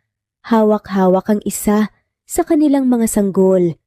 Pinalalamutian ng liwanag ang maamong mukha ng asawa habang marahang pinapahili ang sanggol sa dibdib nito. Sa kanan naman ni Sunny, naroon ang isa pang sanggol, mahimbing na natutulog sa crib sa tabi niya. Napansin ni Jade na nagising na si Sunny kaya't agad itong lumapit. Dala ang isang ngiting hindi mapantayan. "Good morning, love." Bulong nga ni Jade. Hinahalikan nga si Sunny sa noo. "Gutom ka na ba?" "Magluluto ako." Malambing na alok pa nga nito. "Oo, parang napagod ako ng sobra kagabi. Parang sumabak ako sa boxing." Sagot nga ni Sunny, inabot nga ang kamay ng asawa. Tumawa na nga lamang si Jade at banayad na ililapag nga ang baby sa crib na malapit. Pagkatapos ay hinaplos nga ang pisngi ni Sunny. "Pasensya ka na, mahal. Wala akong magawa habang nahihirapan ka sa mga anak. Kaya naman magluluto ako ng paborito mong lugaw." Malambing na saad pa nga ni Jade. Ngumiti si Sunny habang hinahalik-halikan nga ang noo ng sanggol sa tabi niya. "Kahit lugaw basta ikaw ang nagluto, gourmet para sa akin." Hindi na nagaksaya pa ng oras nga si Jade. Tumungo nga ito sa kitchenette ng kwarto. Mabilis at magaan nga ang kilos habang nagsasaing ng lugaw. Habang nagluluto, panay ang sulyap nito kay Sunny at sa mga sanggol. Tila ba hindi pa rin makapaniwala na yun na ang buhay niya ngayon. Pagbalik ni Jade, may dalang maliit na tray na may kasamang lugaw at pinatong nga ito sa maliit na table. Maingat siyang sumubok. Napakainin nga si Sunny, hawak ang kutsara. Tila ba sinusukat nga ang bawat subo. "Aba, first class treatment pala to ah." Biro pa nga ni Sunny. Ngumunguya. "Teka, diba dapat lang? Reyna kaya ng buhay ko?" Sagot nga ni Jade sabay kindat. Nagkatinginan nga ang dalawa. Malamig nga ang simoy ng hangin na pumapasok sa bintana. Sa sandaling yun hindi kailangan ng salita. Tanging tingin lamang dama na agad nga ang tibok ng puso sa isa't isa. "Jade, hindi ko alam kung paano kita mapapasalamatan. Sobrang saya ko. Para ako nananaginip." Bulong pa nga ni Sunny habang pinagmamasdan ng mga anak nila. "Hindi to panaginip, love. Pinangarap ko lang to dati na isang araw gigising ako sa tabi mo. May dalawang anghel. Sa pagitan natin ngayon totoo na." Nakiting pahayag pa nga ng babae. Tila namuo nga ang luha sa gilid ng mata ni Sunny. "Ipangako mo, tayong dalawa lang, tayong apat lang. Ako, ikaw, at sina Otto Matrubi. Wala nang iba." Mahinang bulong pa nga ni Sunny. Marahang umiti si Jade at tinaplos nga ang pisngi ng asawa. "Promise, sa langit at lupa, kahit saan tayo dali ng buhay, ikaw lang ang pipiliin ko. Kayo lang ang uuwian ko." Sagot nga ni Jade. "Promise?" Tanong ni Sunny na iiyak. "Promise, pero teka, may gusto kong ipakita." Itinuro nga ni Jade ang malaking bintana sa gilid ng silid. "Tumingin ka sa langit, love." Sumilip nga si Sunny sa labas at biglang napatakip ng bibig. Sa asol na kalangitan, may dalawang eroplanong lumilipad na may kasunod na makulay na usok. Isa ay kulay pink, ang isa na may asul. Gumuguhit ang mga ito ng hugis puso at sa gitna ay unti-unting lumitaw ang mga salita. "Welcome to the world, Autumn and Ruby." Napaluha si Sunny, hindi makapaniwala sa kanyang nakikita. "Jade." Niyakap siya ni Jade mula sa likod, sabay bulong sa taingan niya. "Sinurpresa kita. Dapat sa reception pa to. Pero sabi ko, mas importante na makita mo pa rin. Kahit dito sa ospital." Sambit ni Jade. Napalingon si Sunny kay Jade at tinapik ito sa dibdib. Nagyakap silang dalawa habang nasa pagitan nila ang kanilang mga munting biyaya, makalipas ang ilang buwan. Sa isang eleganteng conference room na pinalamutian ng minimalist na bulaklak at nakadisplay ang larawan ni Sunny sa isang LED screen, buong tapang at kumpiyansa siyang nakaupo sa gitna ng stage. Kasalukuyan siyang ini-interview ng isang kilalang businesswoman na host ng isang primetime talk show. Mrs. Sunny, maraming humahanga sa'yo dahil pinili mong magsimula sa pinakamababa kahit mayaman ka. Bakit mo ginawa yun? Tanong nga ng host at may halong paghanga nga sa tinig. Ngumiti si Sunny, profesional pero kalmadong aura.